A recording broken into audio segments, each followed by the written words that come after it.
Continuação do estudo da Lei 12.846, Lei Anticorrupção, sobre responsabilização de pessoas jurídicas pela prática de atos contra a administração pública nacional ou estrangeira. Esta é a parte 2. Se você está começando por aqui, nananina não. Volta lá na playlist e procure a parte 1. Que nós já falamos de alguns conceitos, o que é administração pública estrangeira, o que é agente público, quais são os atos lesivos que esta lei pune, entre outras coisas. E agora a gente vai dar continuidade. Eu sou Adriana Ferreira Fernandes, servidora concursada do IPSENG, que é o Instituto de Previdência dos Servidores do Estado de Minas Gerais. Também sou bibliotecária formada pela UFMG. Depois eu fiz Direito pelo Unicentro Metodista Isabela Hendricks. Fui professora de Direito por uns quase 15 anos antes da pandemia. E de disciplinas afins em cursos preparatórios para concurso e também em cursos profissionalizantes. Fui advogada voluntária em diversas ações sociais. Hoje eu sou radialista na Rádio Web Feito em Casa, com o programa Quem Manda São Elas, toda segunda-feira às 20 horas. Sou hipnoterapeuta. Gente, geminiana atira pra tudo quanto é lado. Eu gosto dessa diversidade. Eu sou hipnoterapeuta. Eu trabalho com programação neurolinguística potencializada pela hipnose. Dá uma olhadinha lá no meu site, adrianafernandes.com. E também sou escritora. Eu tenho e-book sobre a família Rezende, eu sou genealogista amadora da família Rezende e conto toda a história porque, sim, a família Rezende brasileira, 99% vem da mesma origem e eu conto isso nesse livreto.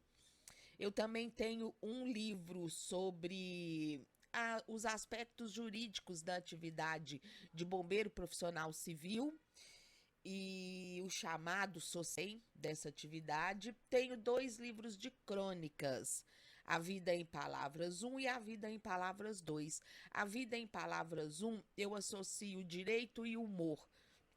Eu conto passagens da minha vida e relaciono com direitos do cidadão, sobre segurança pública, traição, indenizações e vários outros temas. Já no A Vida em Palavras 2, eu falo exclusivamente sobre sexo e relacionamentos. Esse livro também é um livro muito divertido e que foi direcionado para as mulheres, mas que todo homem deve ler.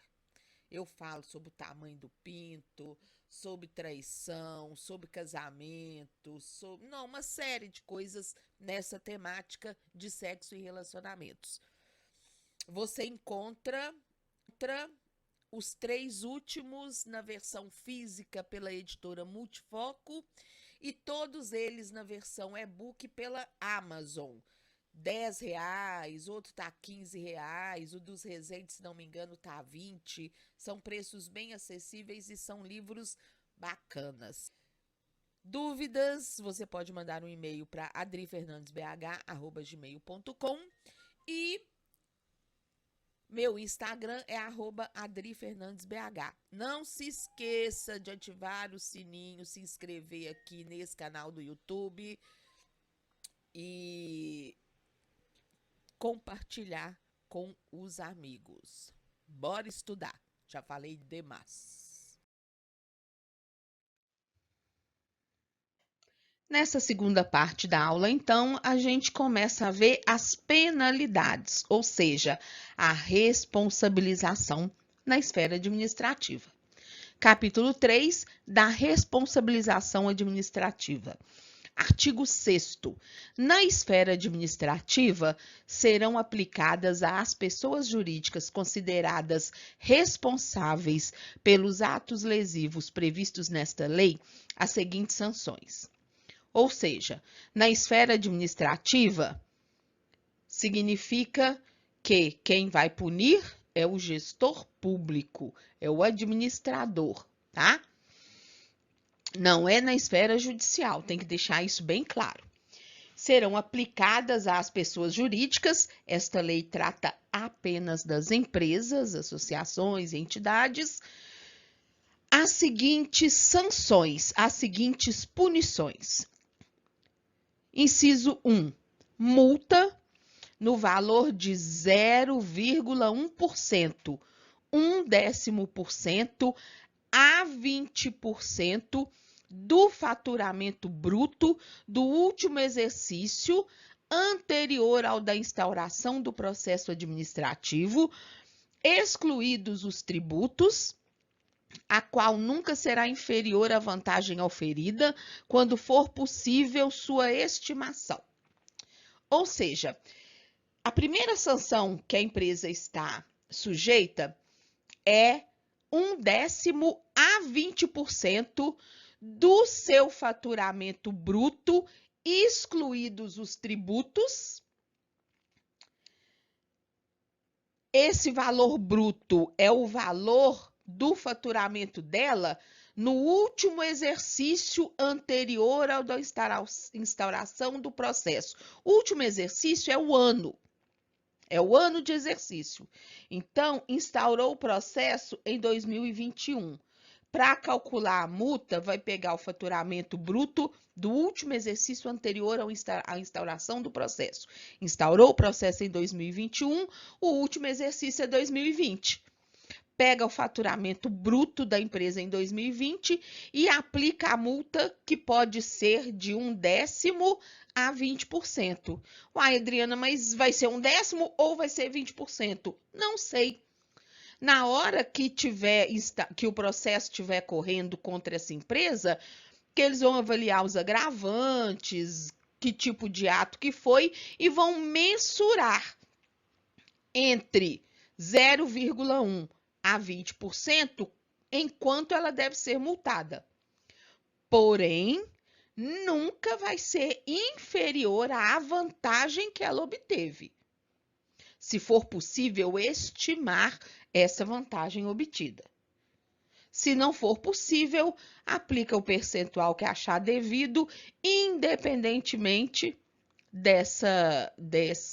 do valor da vantagem oferida. Agora, se for possível identificar, mensurar essa vantagem, tem que colocar no patamar de 0,1% a 20% o valor que não seja menor do que aquela vantagem que ela obteve cometendo o ato lesivo. Nunca será inferior quando for possível auferir, quando for possível estimar, ou seja, calcular essa vantagem. Se não for possível, não dá.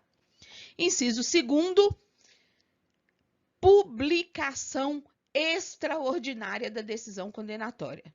É simplesmente pegar o extrato da sentença que condenou ela a essa multa e publicar no Diário Oficial ou no jornal de grande circulação.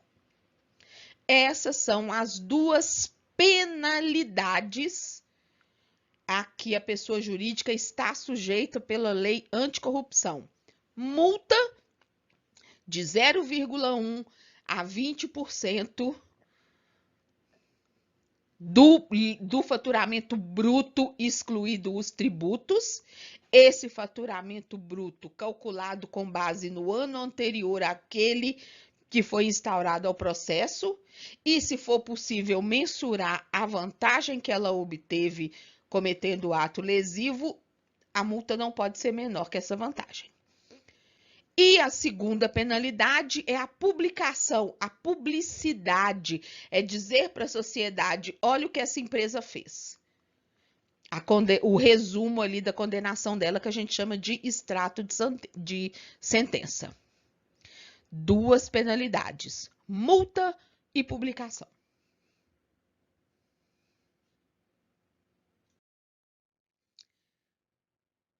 Parágrafo 1º. As sanções, quais sanções? Multa e a publicação do extrato de sentença. Serão aplicadas fundamentadamente, isolada ou cumulativamente, de acordo com as peculiaridades do caso concreto e com a gravidade e natureza das infrações. É o que eu estava dizendo no slide anterior. Adriana, multa de 0,1 ou de 20%? Depende da gravidade, da natureza das infrações, das peculiaridades do caso concreto, vai ser de 0,1 a 20%. E, fundamentadamente, o gestor não pode simplesmente, aplica multa de 15%. Por que 15%? Ele tem que fundamentar a decisão, que é dar os motivos que levaram ele a concluir que 15% é uma multa devida. As sanções que serão aplicadas motivadas, tanto a multa quanto a publicação, podem ser aplicadas isolada, só uma ou outra, ou cumulativamente, ou as duas juntas, de acordo com as peculiaridades do caso concreto e com a gravidade e natureza das infrações. Parágrafo 2º. A aplicação das sanções previstas neste artigo será precedida da manifestação jurídica elaborada pela advocacia pública ou pelo órgão de assistência jurídica ou equivalente do ente público. Ou seja, não se pode aplicar sanção sem que o órgão jurídico da entidade, do ente público, no caso, tenha se manifestado, tenha analisado o processo e dado o seu parecer. Nesse parecer, eles vão avaliar o ato cometido pela empresa, dizer se ela deve ser punida ou não, qual punição ela deve receber e em qual medida, no caso da multa. E aí, o gestor público acata ou não esse parecer. Importante é que esse parecer, a manifestação jurídica de um advogado do Estado, tem que ocorrer, senão a sanção, a multa e a publicação não podem ser aplicadas. Parágrafo 3º. A aplicação das sanções previstas neste artigo não exclui, em qualquer hipótese, a obrigação da reparação integral do dano causado. Observem que interessante, isso pode ser pegadinha de prova. Quais são as sanções? Multa, publicação e obrigação de reparar o dano. Não. A obrigação de reparar o dano integral vai ocorrer, independentemente de ser aplicada ou não a multa e a publicação. A obrigação de reparar o dano não é sanção, não é penalidade. Isso aí pode ser pegadinha de prova. A aplicação das sanções. Que sanções? A multa e a publicação. Não excluirá a obrigação de reparar o dano. Olha, eu já paguei a multa, então eu não estou devendo nada. Está devendo sim. Já pagou a multa, então agora você vai pagar o prejuízo que você causou. Então, essa reparação do prejuízo, do dano causado, tem que ocorrer. Não importa se haverá ou não multa, não importa se haverá ou não a publicação do extrato de sentença. A reparação do dano é obrigatória, seja a empresa penalizada ou não. E penalidades são apenas duas: multa e publicação do extrato de sentença, publicação extraordinária da condenação. E pode ser as duas, multa e publicação, mas também pode ser uma ou outra. Parágrafo 4º. Na hipótese do inciso 1 do caput, o que é o inciso 1 do caput? A multa. Caso não seja possível utilizar o critério do valor do faturamento bruto, a multa será de 6 mil a 60 milhões de reais. Ah, eu não consigo identificar qual foi o faturamento bruto da empresa no exercício no ano anterior ao da instauração do processo. Ok, então aplica a multa aí entre 6 mil e 60 milhões, lembrando que não pode ser inferior ao benefício que ela teve, se for possível mensurar esse benefício. Combinado, pessoal? Dúvidas, vocês mandem para o meu e-mail. É só fazer o esquema aí, porque difícil não é, mas realmente é muita informação. Mas eu acho que tá dando para dar uma facilitada aí. Então, esse parágrafo 4º fala que, no caso, na hora de aplicar a multa, que o inciso lá fala para ser aplicado em cima do faturamento do ano anterior. Vixe, não tem como. Ela não teve faturamento no ano anterior, ou não foi possível identificar o valor do faturamento. Ah, então tá bom. Não é por causa disso que vai ficar sem multa, não. De acordo com a natureza da infração, com a peculiaridade do caso e com a gravidade da questão, vai se aplicar uma multa entre 6 mil e 60 milhões, fundamentadamente, após parecer da Advocacia Pública ou do órgão de assistência judiciária.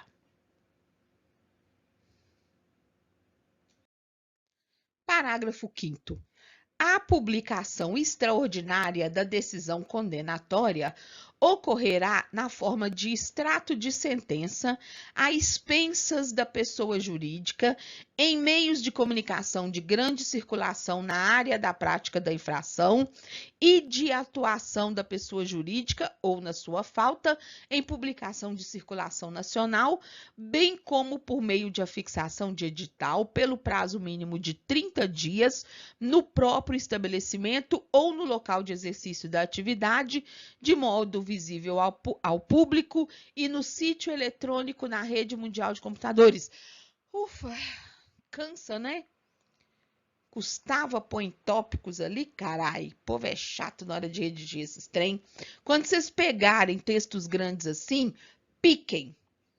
Peguem uma frase e vai colando. Então, vamos lá. A publicação extraordinária da decisão condenatória, é aquela segunda penalização lá, depois da multa.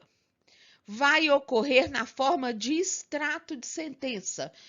Então, você não vai publicar a decisão toda. Você vai publicar só um extratozinho, um resumo, que a parte principal é: decido aplicar à empresa tal a penalidade tal por infração a isso e aquilo. A expensas da pessoa jurídica. Então, peraí, vamos lá.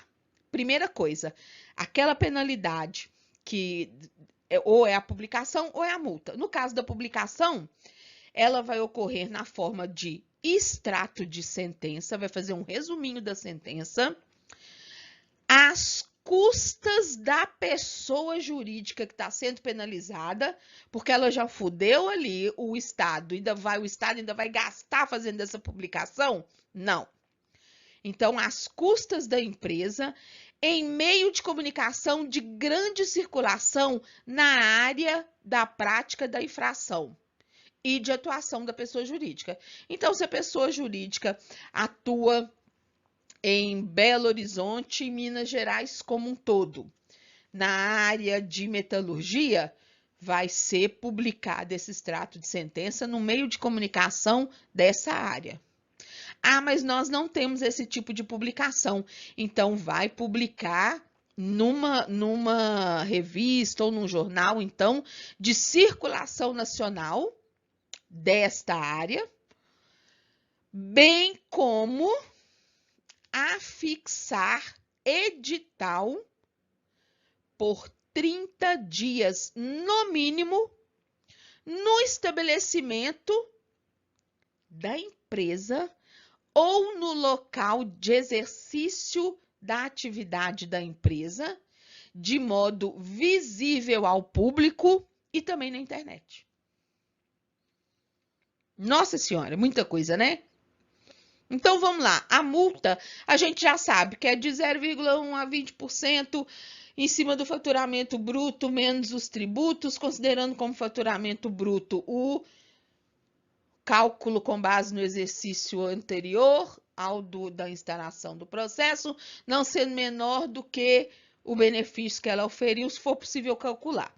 Mas aí, se não for possível calcular a multa em cima do faturamento, ela vai ser de 6 a 60 milhões e vai ser baseada e vai ser calculada o percentual em cima desses valores, em cima do faturamento, ou então esses valores entre 6 mil e 60 milhões, calculado de acordo com a natureza da infração, a gravidade e as peculiaridades do caso. Primeira penalidade. E agora, é caso de mostrar para a sociedade que ela fez isso? É. Então, vamos lá. Publicação extraordinária da decisão condenatória. O que é isso? É dar publicidade de um extrato de sentença, que é o resumo da decisão. Essa publicidade é uma publicação que quem vai pagar é a própria empresa. Em meios de comunicação de grande circulação da área dela, na área onde ela atua. Se não houver, então, num meio de comunicação de circulação nacional, num jornal ou numa revista de circulação nacional, e também a fixar lá na empresa, no estabelecimento dela ou onde ela exerce atividade, um edital com esse extrato de sentença dizendo que ela foi condenada e por que ela foi condenada, de modo que o público possa ver e também na internet. Viu como é que picando fica facinho? Isso é ótimo para vocês fazerem resuminhos na forma ali de tópicos que vai favorecer a memorização, tá bom? E o parágrafo 6º foi vetado.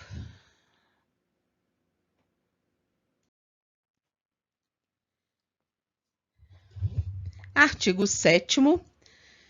Serão levados em consideração na aplicação das sanções.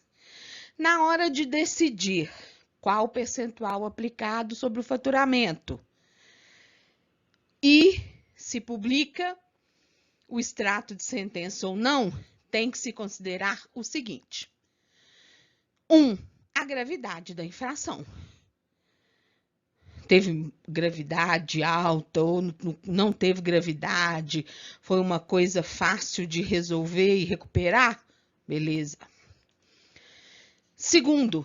A vantagem auferida ou pretendida pelo infrator. A vantagem que ele obteve, que a empresa obteve, ou que pretendia obter, mas que conseguiram a tempo impedir. Ah, não houve vantagem nenhuma, ele não pretendia alcançar, não. Realmente foi um erro técnico ali do setor de vendas deles. Pode acontecer, então vai ser absolvido. 3. A consumação ou não da infração. Realmente foi cometido ato lesivo e foi oferida vantagem ou não. Eles tentaram, mas não conseguiram. Ou eles tentaram, mas se arrependeram e voltaram atrás. Isso tudo tem que ser observado. 4. O grau de lesão ou do perigo de lesão. Se foi alto, se foi baixo, se não houve. 5. O efeito negativo produzido pela infração. Porque, às vezes, você comete um ato e causa um prejuízo, mas aquilo tem repercussão em outras esferas. Então, isso também tem que ser considerado. 6. A situação econômica do infrator. Se a situação econômica é muito alta e você aplica uma multa muito baixa, não vai ter o efeito pedagógico eficaz. Não vai ter eficácia do efeito pedagógico. 7. A cooperação da pessoa jurídica para a apuração das infrações. ela se arrependeu ou não se arrependeu, mas decidiu colaborar na apuração, entregou toda a documentação, mostrou tudo. Então, isso também vai ser considerado a favor dela. 8. A existência de mecanismos e procedimentos internos de integridade, auditoria e incentivo à denúncia de irregularidades e à aplicação efetiva de códigos de ética e de conduta no âmbito da pessoa jurídica. Se ela tiver esse órgão e esses mecanismos de controle de irregularidades, isso também tem que ser levado em consideração na hora de aplicar sanções. 9. O valor dos contratos mantidos pela pessoa jurídica com o órgão ou entidade pública lesados. Se ela tiver outros contratos, gente, eu tô fugando, desculpa, que aqui é muito gato, eu tô em obra e a alergia tá comendo. Normalmente pode acontecer da empresa não ter um contrato só com a administração pública. E aí isso tem que ser levado em consideração, porque se você aplica uma multa muito alta e de repente inviabiliza as atividades daquela empresa, vamos supor que ela venha falir e fechar as portas. Os outros contratos que ela mantém com a entidade pública não poderão ser executados e o Estado vai levar um prejuízo maior ainda. Então, tem que balizar isso também para não gerar aí uma cadeia de efeitos negativos, além do que já causou. O 10 foi vetado. Parágrafo único. Os parâmetros de avaliação de mecanismos e procedimentos previstos no inciso 8º do caput serão estabelecidos em regulamento do Poder Executivo Federal. Ou seja, o Poder Executivo tem que estabelecer em regulamento, isso já deve ter sido feito, mas não nos interessa porque não está no edital, os parâmetros para avaliar se aqueles mecanismos que são mencionados aqui no inciso 8º, se eles são suficientes mesmo ou se eles foram feitos só para cumprir a lei. Não, eles são efetivos, eles falharam dessa vez, mas normalmente eles são efetivos, beleza. Não, eles não fiscalizam nada, foram criados só para fingir que existem. Isso tudo tem que ser considerado na hora de aplicar a multa. E lembrando, esses parâmetros para avaliar essa aplicação de códigos de ética e mecanismos de controle e de denúncia, eles serão estabelecidos por regulamento do Poder Executivo Federal.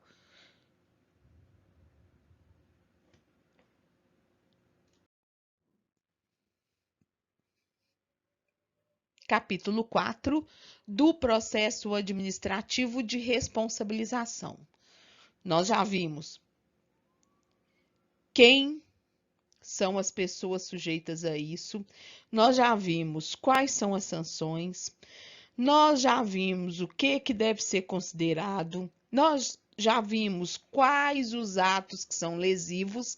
Agora a gente vai estudar como será o processo que vai culminar com a aplicação da multa e a penalidade lá da publicação extraordinária. Artigo 8º. A instauração e o julgamento de processo administrativo para apuração da responsabilidade de pessoa jurídica cabem à autoridade máxima de cada órgão ou entidade dos poderes executivo, legislativo e judiciário, que agirá de ofício ou mediante provocação, observados o contraditório e ampla defesa. Quem vai abrir o processo e, no final, julgar a empresa é a autoridade máxima do órgão penalizado ou da entidade penalizada de qualquer dos poderes. Então, é sempre a autoridade máxima do órgão ou entidade lesada. Ele é que vai abrir o processo que é instaurar.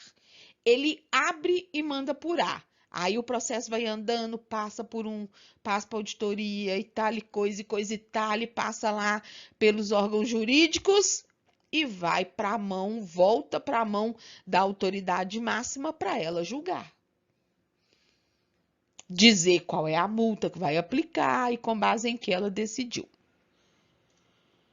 Instauração é a abertura do processo, julgamento é a finalização, é a aplicação, é dizer que vai aplicar a sanção definida na lei, que no caso é a multa e a publicação, mas em qual medida, né?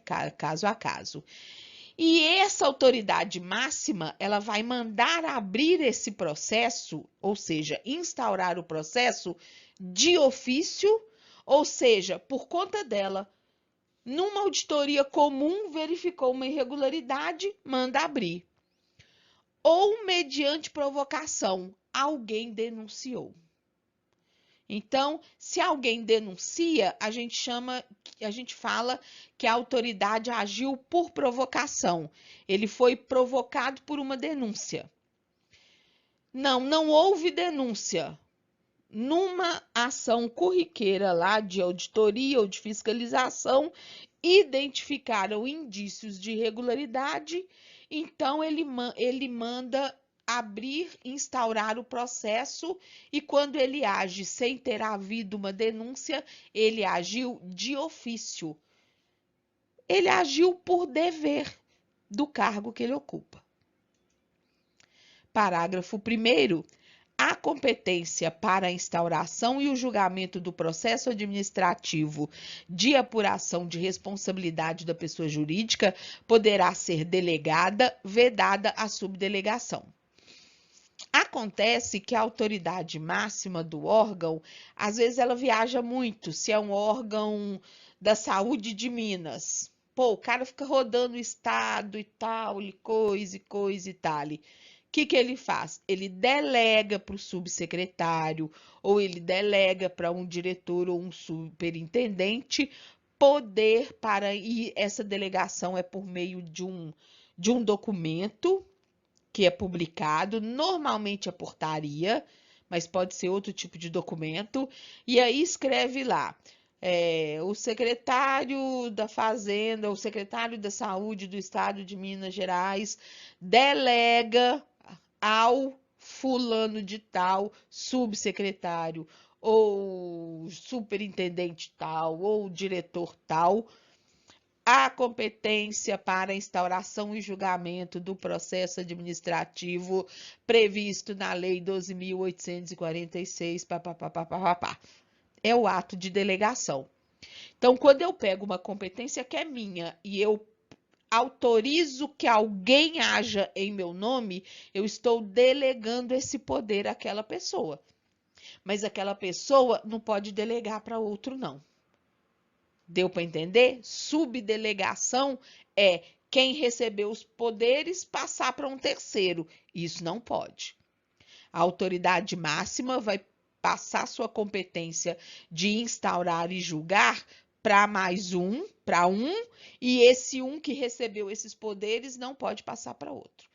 Então, a competência para instaurar e julgar, que a autoridade máxima tem, pode ser delegada, mas não pode ser subdelegada.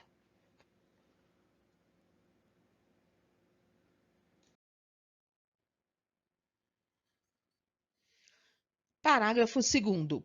No âmbito do Poder Executivo Federal, ou seja, só na União, a Controladoria Geral da União, a CGU, que é um órgão que já existe, que faz auditorias, que promove processos de correição, corregedoria, terá competência concorrente para instaurar processos administrativos de responsabilização de pessoas jurídicas ou para avocar os processos instaurados com fundamento nessa lei para exame de sua regularidade ou para corrigir-lhes o andamento.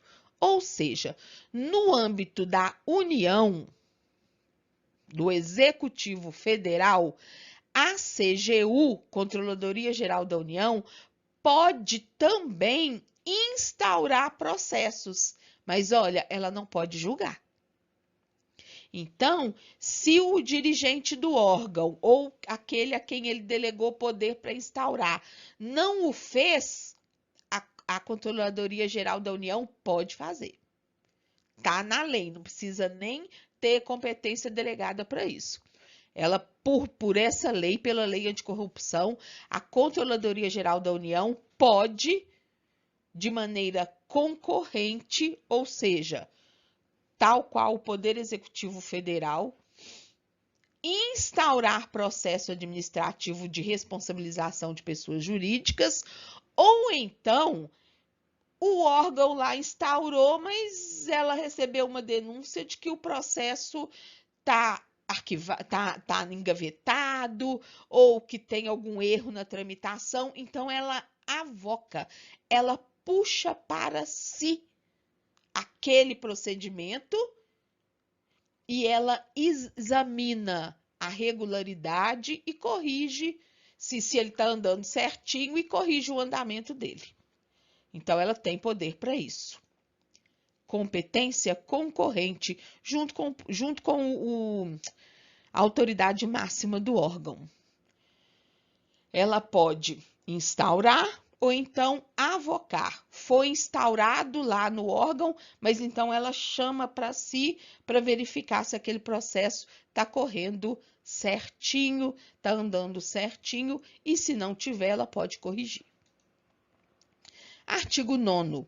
Compete à mesma Controladoria Geral da União a apuração, o processo e o julgamento dos atos ilícitos previstos nesta lei, praticados contra a administração pública estrangeira, observado o disposto no artigo 4º da Convenção sobre o Combate da Corrupção de Funcionários Públicos e de Transação Comunitária Internacional, promulgado pelo decreto tal.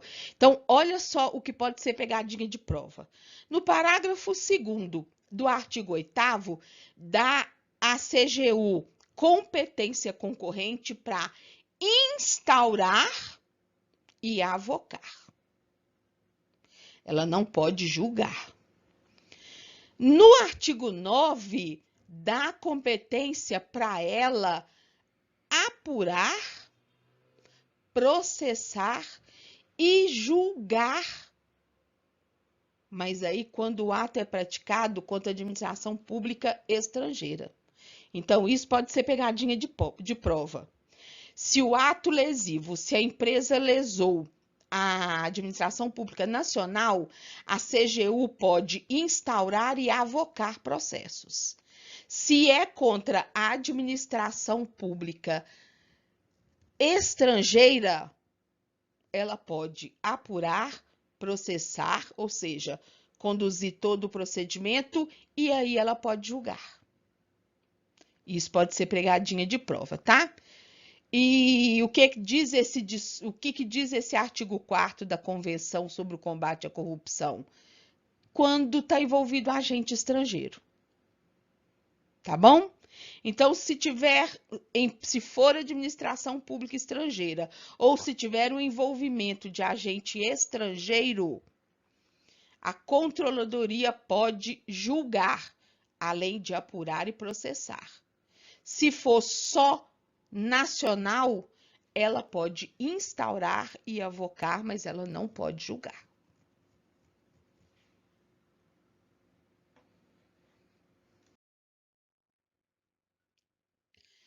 Bom, então instaurou o processo, abriu o processo. O que mais acontece? Artigo 10.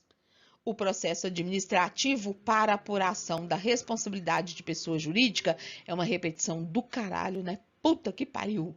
É só para encher o saco e ficar chato de estudar. O processo administrativo não pode ser outro, né? Para apuração da responsabilidade de pessoa jurídica, será conduzido por comissão designada pela autoridade instauradora e composta por 2 ou mais servidores estáveis. Então, primeiro, só servidor estável pode apurar a conduta da empresa. Esses servidores, 2 ou mais, vão compor uma comissão que a autoridade que instaurou o processo, que mandou abrir o processo, no mesmo ato ele designa a comissão que vai apurar. No mesmo ato ele instaura e designa a comissão que será composta por fulano, maspital, beltrano, maspital, cicrano, maspital, que será presidida pelo primeiro, por exemplo, tá?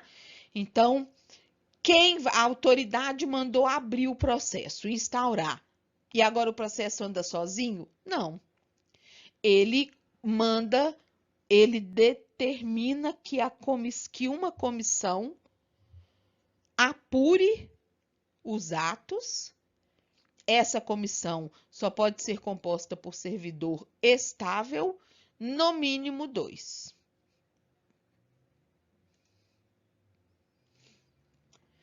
Parágrafo 1º.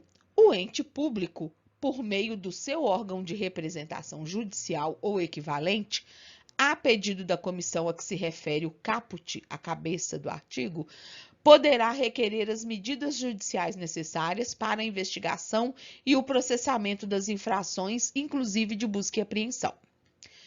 Então, vamos lá. O ente público, aquele órgão ou entidade, por meio do seu órgão de representação judicial, advocacia pública, ou se ele tiver um corpo jurídico próprio equivalente, a pedido da comissão que está apurando o processo, entrar na justiça pedindo providências para ela poder fazer a apuração. Porque, por exemplo, ela pede à empresa o balanço tal ou o contrato tal e a empresa não entrega. Então, a comissão vai e orienta que o órgão jurídico da entidade entre na justiça e peça ao juiz busque apreensão de documentos no local tal. Ou então a empresa está desfazendo de bens para não ter que pagar a multa, pede para entrar com a cautelar, para dar pedir a indisponibilidade dos bens.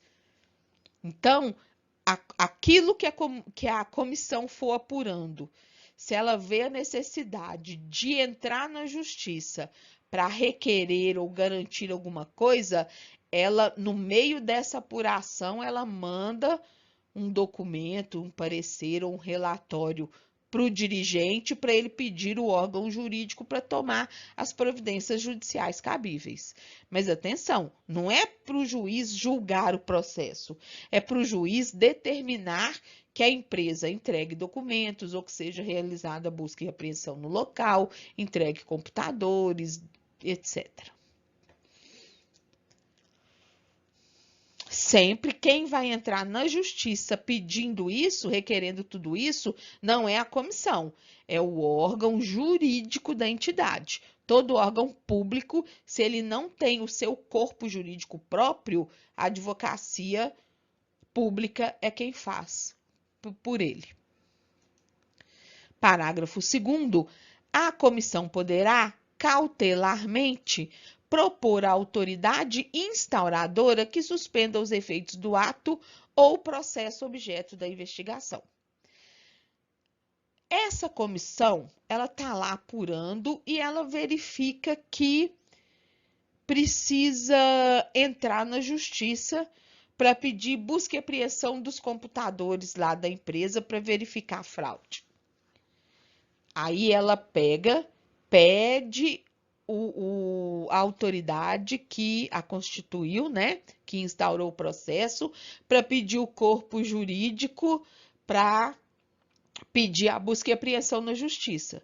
Vocês sabem que um processo judicial demora. E aí? Eles vão ficar lá de braço cruzado esperando? Não pode. Porque, inclusive, pode ter prescrição de alguns atos, etc. O que ela faz? Cautelarmente, ela pede à autoridade que abriu o processo que publique um ato suspendendo os efeitos do ato ou do processo objeto da investigação até que termine a ação judicial, ou até que alguém que esteja doente retorne, ou até que o membro tal seja substituído, e etc.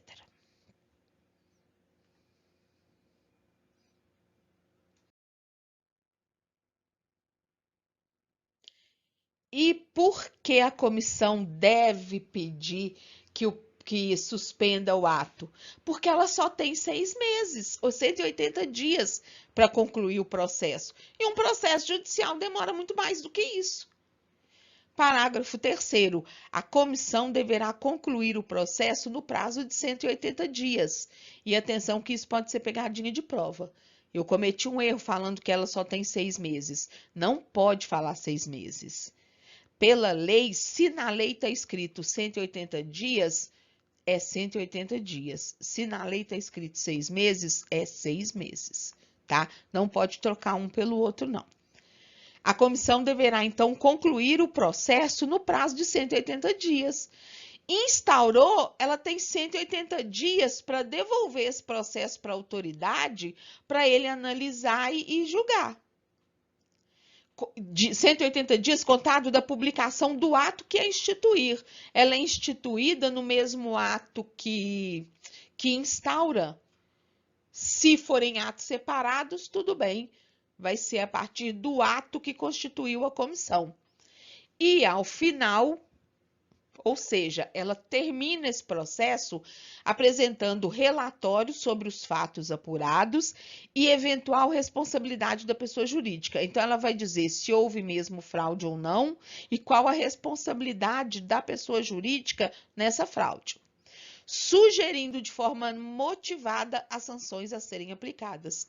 Porque motivação é princípio da administração pública. Todos os atos devem ser motivados. É um princípio constitucional. Se vocês estão estudando para concurso, vocês sabem isso. Está lá no caput do artigo 37 da Constituição. Então, de uma forma fundamentada, de forma motivada, é para cumprir esse princípio. Então, vamos lá.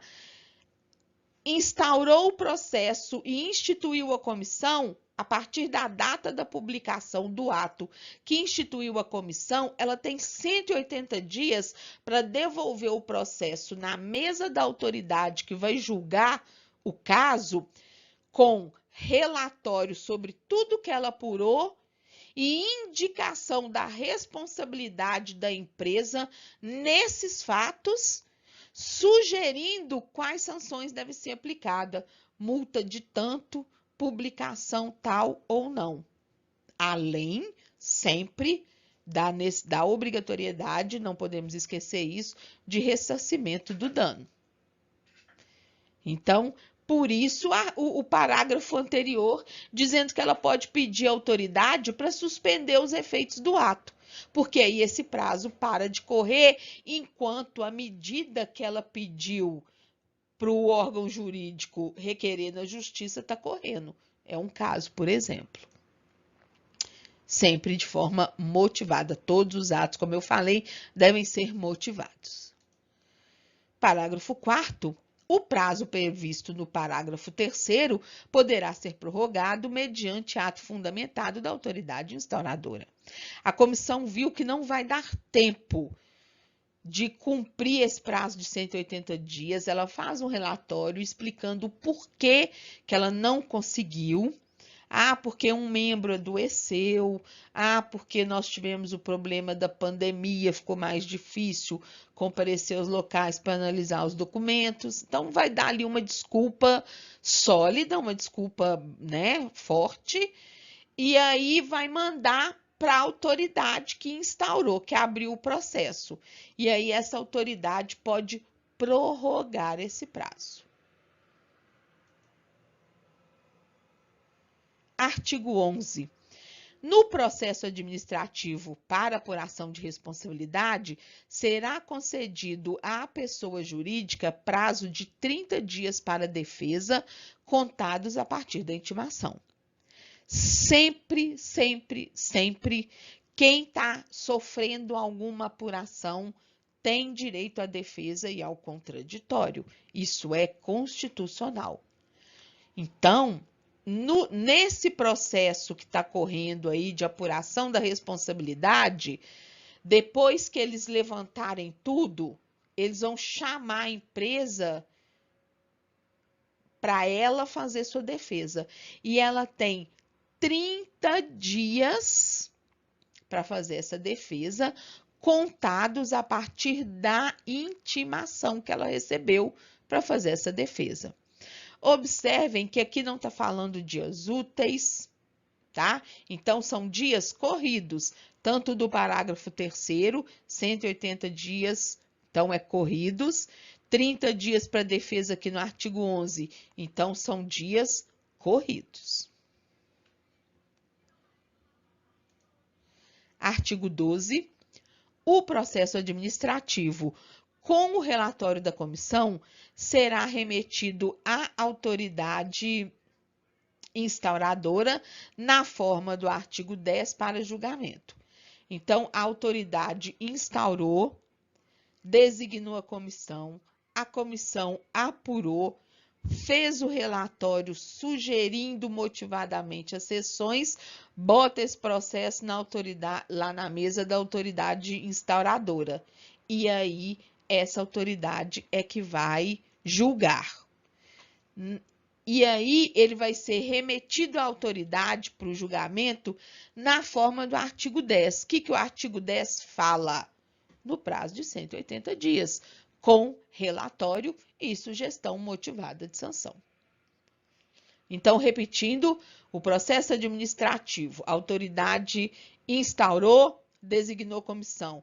Comissão apurou, ouviu a empresa em 30 dias, faz o relatório motivado, sugere a sanção e põe na mesa da autoridade instauradora para ela julgar tudo isso no prazo de 180 dias, ou então no prazo da prorrogação que foi concedida.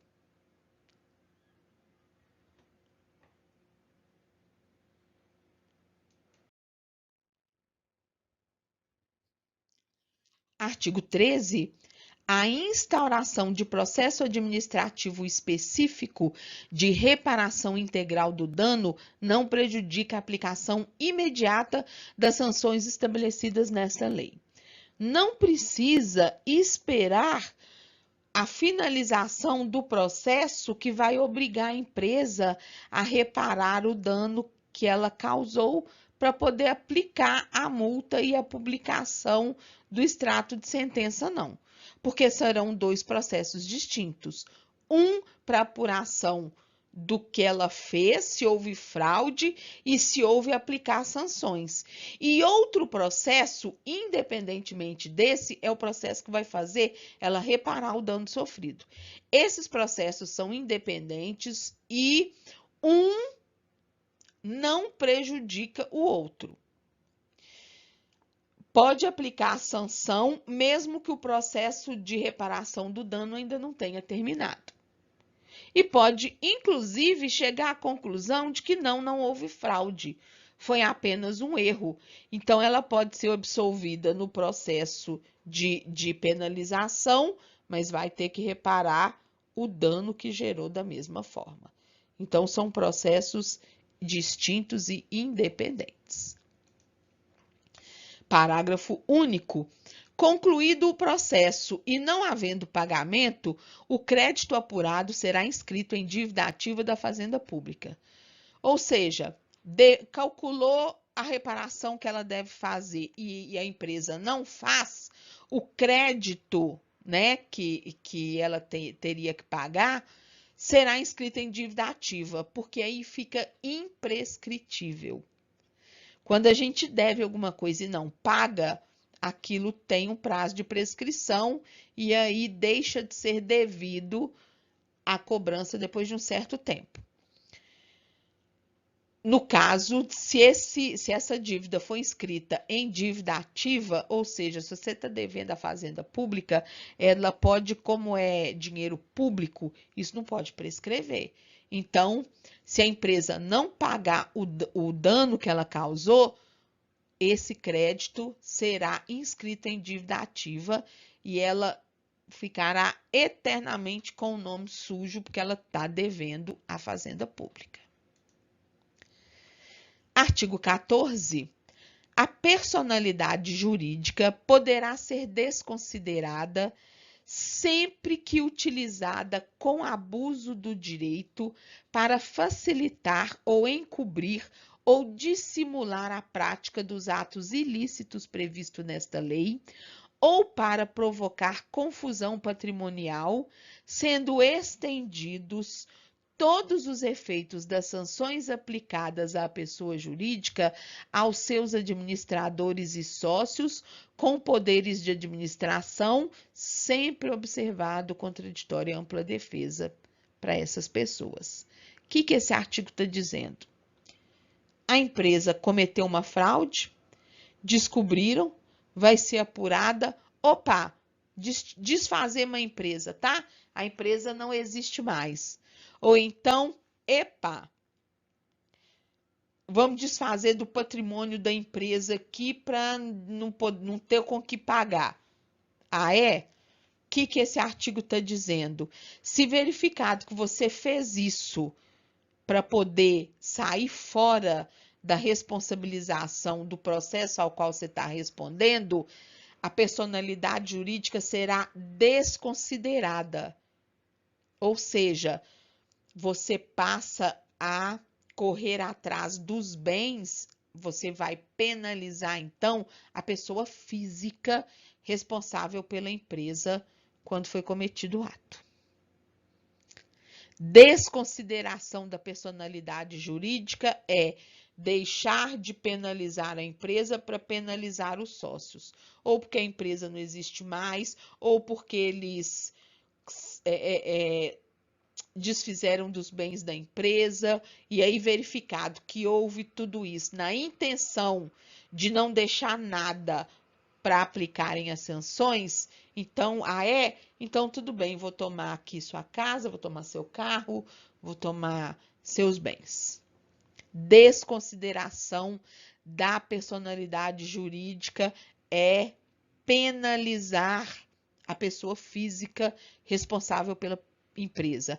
Ah, Adriana, mas você disse que essa lei só trata de pessoa jurídica, e continuo dizendo, isso aqui é uma exceção. É quando você verifica má fé no desfazimento da empresa ou de bens. Parte, então, para a cobrança dos administradores e sócios com artigo 15. A comissão designada para apuração da responsabilidade de pessoa jurídica, após conclusão do procedimento administrativo, dará conhecimento ao Ministério Público de sua existência para apuração de eventuais delitos. Porque nós já falamos que essa lei trata da responsabilização administrativa, mas pode haver também responsabilização penal. E aí, se além do ato lesivo previsto nessa lei, a fraude também constitui um crime previsto no Código Penal ou na Lei de Licitações ou em outra legislação, tem que entrar na Justiça. E quem que vai entrar na Justiça? O Ministério Público.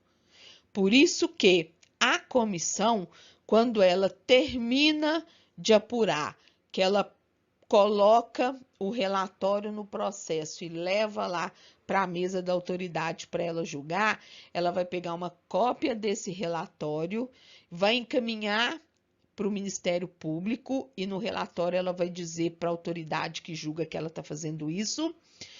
E aí ela vai encaminhar uma cópia do relatório para o Ministério Público dizendo, olha, conforme o relatório tal, tudo indica que houve cometimento do crime tal, previsto no artigo tal do Código Penal ou